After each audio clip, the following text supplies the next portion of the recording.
It was loose from the beginning. Now the ruling coalition in Israel has collapsed, paving the way for a fourth election in just 2 years.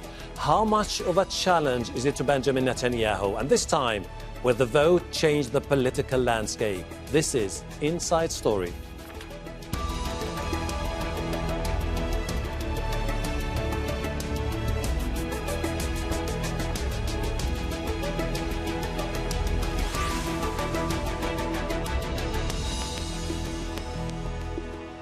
Hello, welcome to the program. I'm Hashem Ahelbarra.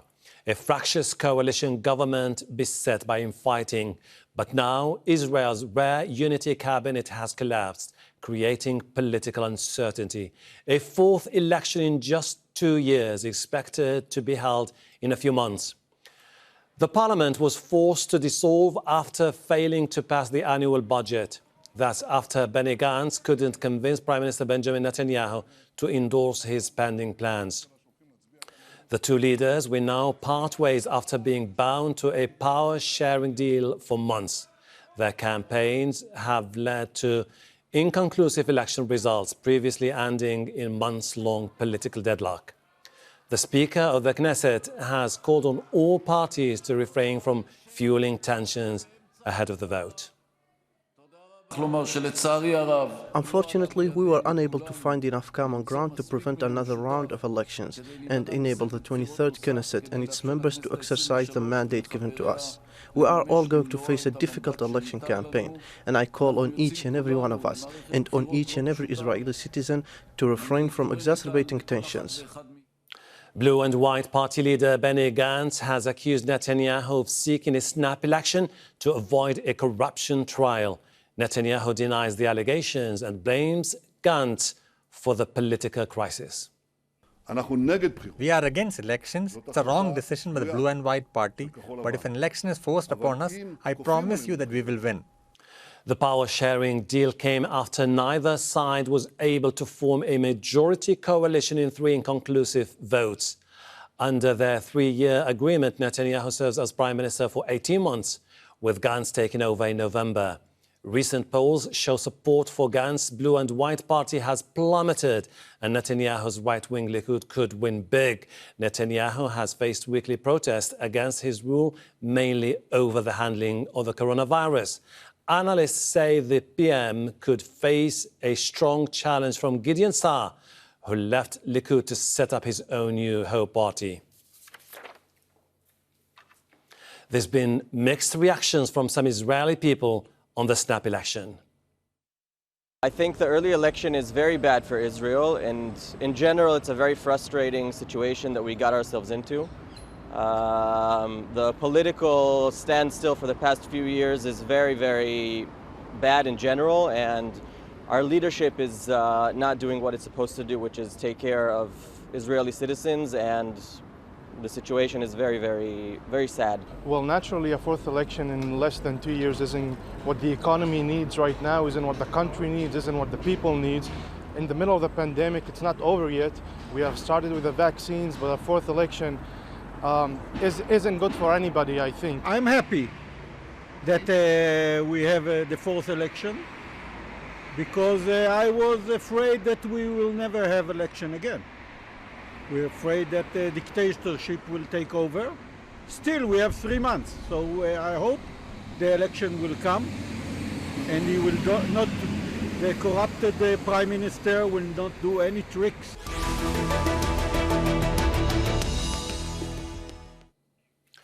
Let's bring in our guests. In Tel Aviv, we have Akiva Eldar, a political analyst and contributor to Haaretz newspaper. Yossi Mekelberg, Senior Consulting Research Fellow at Chatham House. He joins us from London. In West Jerusalem, we have Barak, a pollster at KEEVOON Global Research. Welcome to all of you. Akiva, are we talking here about a political crisis in Israel, or is it just a tactical move by the two key leaders here to gain more political advantage in the future? I would say that it's more complicated than just political. I think that you have here a democracy struggling for its soul and values. It's like the author David Grossman said, it's a struggle is over repair versus spoilage and over illness versus recovery. I would say it's also tolerance versus bigotry. If you just remove Netanyahu from the equation and you say it's right against left, and Netanyahu decides to step down and to get on with his trial and prove that his innocence, you can form a government overnight. There are more than 70 to 75 members of the incumbent Knesset that would vote for Gideon Sa'ar or Bennett or any other candidate. You see, 5 members of Knesset have defected in the last week from the Likud. They criticized Netanyahu's conduct, but they didn't say a word of criticism about his ideology, even not about his conduct in regard to the coronavirus.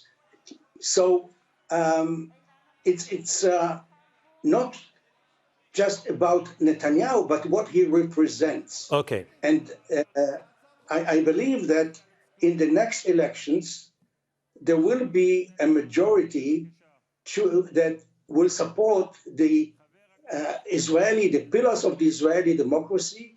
They will not allow a prime minister who is indicted to decide who is going to be his prosecutor. This is actually what Netanyahu wanted, and I think on this was one too many demands for Benny Gantz, and this is what leads us to the forced elections in 2 years. We'll talk later about some aspects of the political saga in Israel, but for the time being, Yossi, when you look at the first layer of the whole story, it's a disagreement about the budget that triggered the collapse of the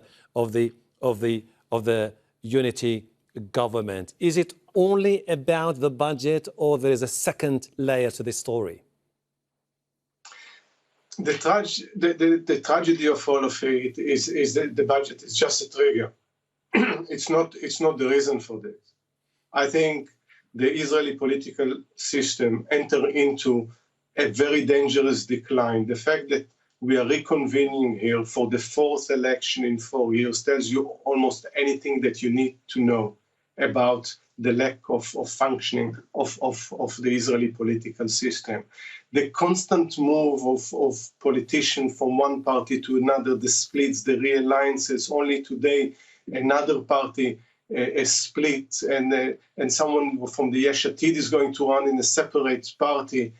It's something that happens or has happened for a very long time. The main issue, of course, removing Netanyahu from the equation can be a first step towards healing the Israeli political system, because his behavior is so intoxicating, is so poisonous towards the political system, and especially the corruption trial, as you mentioned earlier.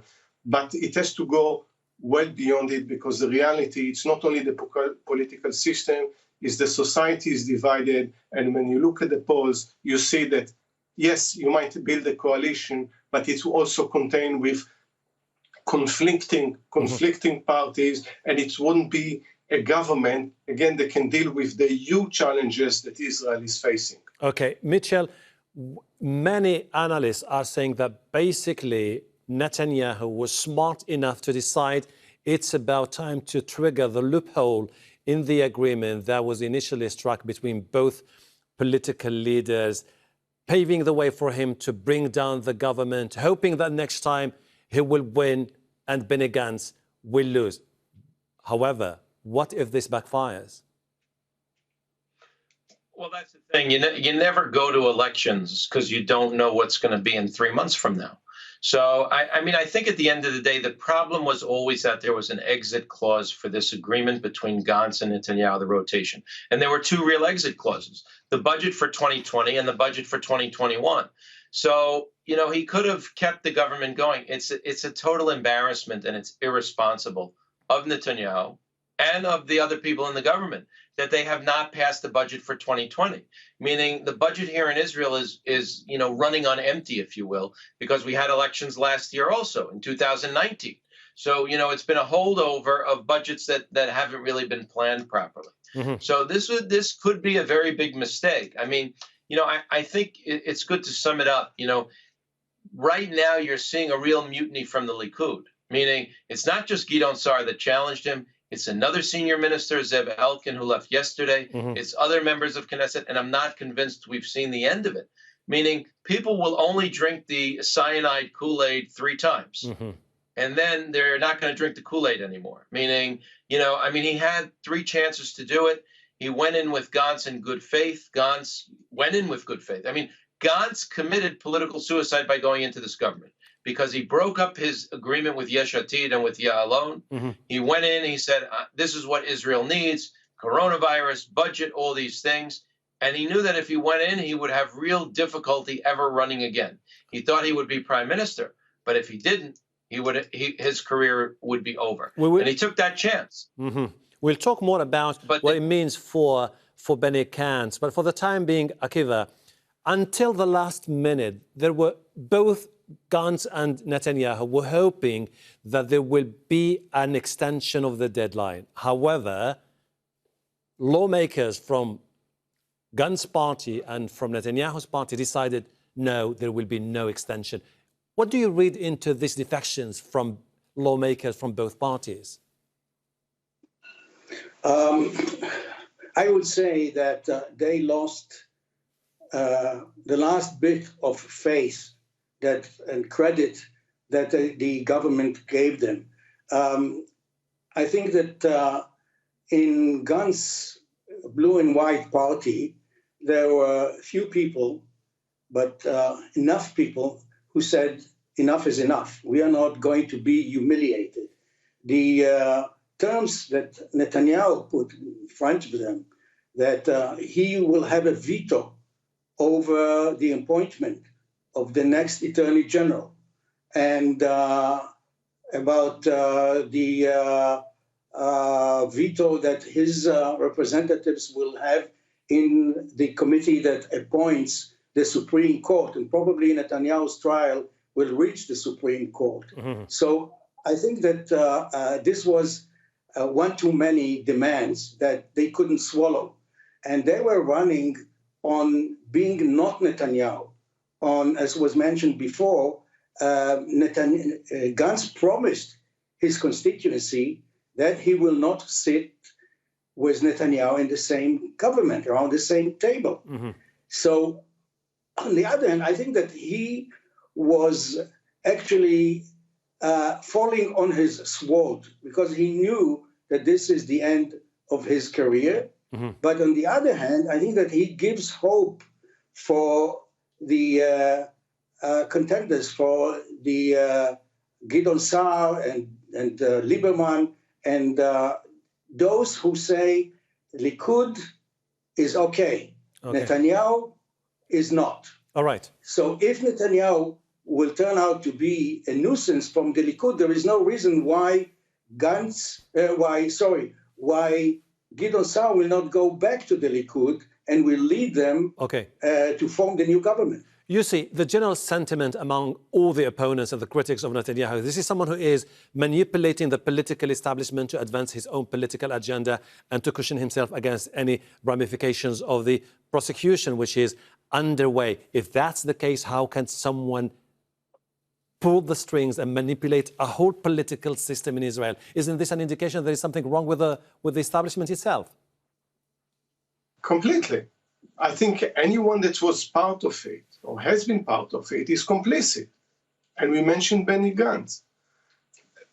I can't think in the history of the state of Israel someone so gullible, so naive.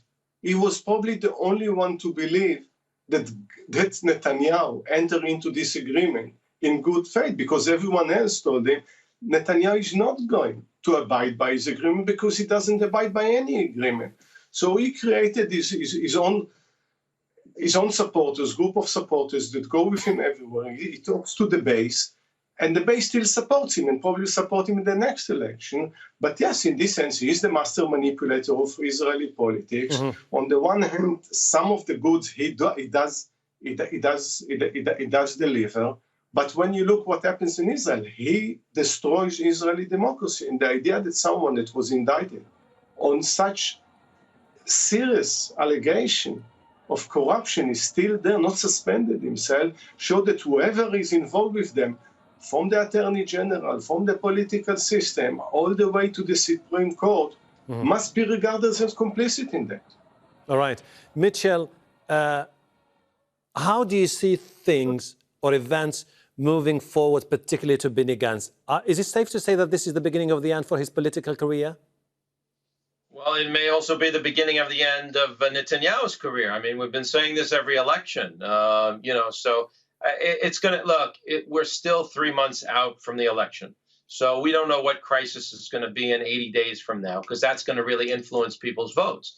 You know, Netanyahu is going on all these peace agreements that he's signed, which is a fantastic, achievement.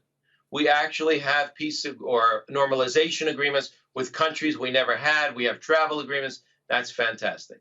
Netanyahu also believes by the time March comes around, most Israelis, or all the Israelis will already have the Pfizer or Moderna vaccine. And that's going to be a huge achievement also. Meaning, I think he's mismanaged this. Pretty much after the first wave, he did okay. But after that, this has been totally mismanaged. He hasn't shown real leadership on any front. And, all's well that ends well. As long as people have the vaccine, we're going to be ahead of other countries. So that's with Netanyahu. And he has a real mutiny in the party, and he may not survive it. As far as Gantz, he'll be lucky to have a small party, meaning there are a number of small parties now, whether it's Sarah's party, it's Yamina, it's Yesh Atid still, Lapid's party. Mm-hmm. There may be an effort to combine forces again, either in an actual party or separate parties running together. So again, you never want to write the obituary of someone in Israeli politics until it's really over. And we don't know that it's over. Okay. Listen, go back to, 3 elections ago. Gantz made tremendous success. All right. He came out of nowhere and was leading either the largest party or the second largest party in Israel 3 elections in a row. That's a real achievement. Gentlemen, we have many angles to cover. Akiva, if Netanyahu is widely seen as the man who outsmarted Benny Gantz, don't you see Gideon Sa'ar as the man who could potentially end Netanyahu's political career? Yeah, I think that Gideon Sa'ar, and to mention Ze'ev Elkin, who was one of Netanyahu's closest ally, if they can convince the Israeli public that what Netanyahu can do, they can do better, or they can do the same. Ideologically, of course, you cannot put a pin between them. There is no difference. For people who support Greater Israel and annexation, they are the perfect candidates because Netanyahu didn't deliver it. Netanyahu will try to challenge them on the diplomatic arena. He will try to take advantage on the last stream of President Trump's presidency. And he will, of course, use Iran again.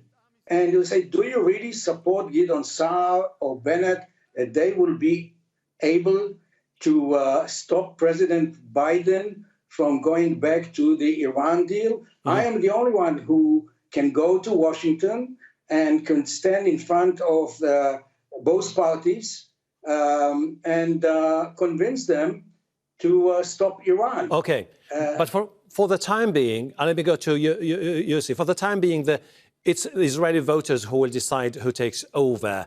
Gideon Sa'ar, the man who is widely seen as the rising star in politics now, the man who could determine the future of the state of Israel, has been saying that he won't join any government under Netanyahu. What will be his options? Do you see him easily reaching out to the left and to the center? Of course, the the promise not to join a government with Netanyahu sounds a bit old now, because that's the campaign of Benny Gantz, and he joined, and that's why, as Mitchell said earlier, is close to completely disappearing from the political map. I actually believe that Gideon Sa'ar, because it's also a personal rivalry between Netanyahu and Gideon Sa'ar, I think he means business in this sense. It's interesting because unless there is major development on the center left, most of the battle is going to take place in the right, the center right and the right. And at the end of the day, there will be a possibility to form probably a right-wing coalition without Netanyahu. And I think we can see a scenario, not a definite scenario, but a possible scenario that Netanyahu will. Because I think one of the questions to ask ourselves is the fatigue among the Israel electorate. Are they going to learn from the past experience, from 3 elections, understand that in order to just start an opening up for other possibilities, they need first and foremost to see the time of Netanyahu in power over, and let other parties and other leadership to take over. And this, I think, we'll have to ask. Pollsters will ask if this is the case. And this is what I'm going to ask Mitchell. If you look at the political landscape in Israel, you have the announcement, the collapse of the government, parliament dissolved. You have Naftali Bennett jumping in. You have Zeev Elkin, the man who's been one of the most loyal people to Netanyahu, saying that it's about time for the Israelis to turn the chapter of Benjamin Netanyahu. You have coronavirus, and you have an economy which has been battered beyond recognition. How do you see the mood of the Israeli people who will be convinced to go in March and vote for a new government and a new prime minister? Are they optimistic about a new start in Israel? Yeah, I mean, I think there's, again, the country's divided into people that support Netanyahu. And, already over the past few weeks, 50,000 Israelis have been to Dubai. In the middle of the coronavirus, somehow the government allowed travel to Dubai. 50,000 Israelis went there. So they're feeling this new freedom. They're seeing a new Middle East, which is a really exciting time for everyone. So some of them will focus on that and say, you know what, we can't imagine an Israel without Netanyahu. So a lot of people don't want to move on. They'll take it. It's like maybe being in a bad marriage. It's better to be in a marriage that's not so happy rather than go out and find someone new and get the unexpected, because you know your partner's habits, they know your habits, and it's the best thing. So, there are Israelis that feel like that. There is now a real, grassroots movement, which is coming together of a lot of different people. People that are protesting the indictment, people that say he's mishandled the coronavirus, people that say he's taking advantage of the court system. So those people are getting together. I think Naftali Bennett needs to turn around and say, I'm running for prime minister, which he said, but I will not under any circumstances sit with Netanyahu. Once he says that, it's a game changer, and it's pretty much over for Netanyahu. Okay. The other thing I would like to say is that I don't agree that the state of democracy is so bad in Israel. The system is not bad, it's the people that are in it. Meaning, at any time, 61 members of Knesset could get together and elect another member of Knesset to be prime minister. Had people come out of the Likud and say, we really need to band together, just form a government, fix the coronavirus, they could have done it. The system is there, and also it's not a president, it's a prime minister, first among equal in cabinets. To run this country, you have to have a cabinet of ministers, and everything is a majority vote in the cabinet. So it doesn't really matter of all the candidates who gets it. As long as they work together, put together a good cabinet, the future is okay. Gentlemen, these are going to be quite interesting times for Israel, and we'll have to see whether Benjamin Netanyahu will be able once again to convince the Israelis to give him another chance to rule the country. For the time being, we're running out of time. Thank you very much indeed, Akiva Eldar, Yossi, Mekelberg, and Mitchell Barak. I appreciate your insight. Thank you too for watching. You can see the program again anytime by visiting our website, aljazeera.com. For further discussion, go to our Facebook page, that's facebook.com/AJ Inside Story. You can also join the conversation on Twitter. Our handle is @AJ Inside Story. From me, Hashem, Ahelbarra, and the entire team here in Doha. Bye for now.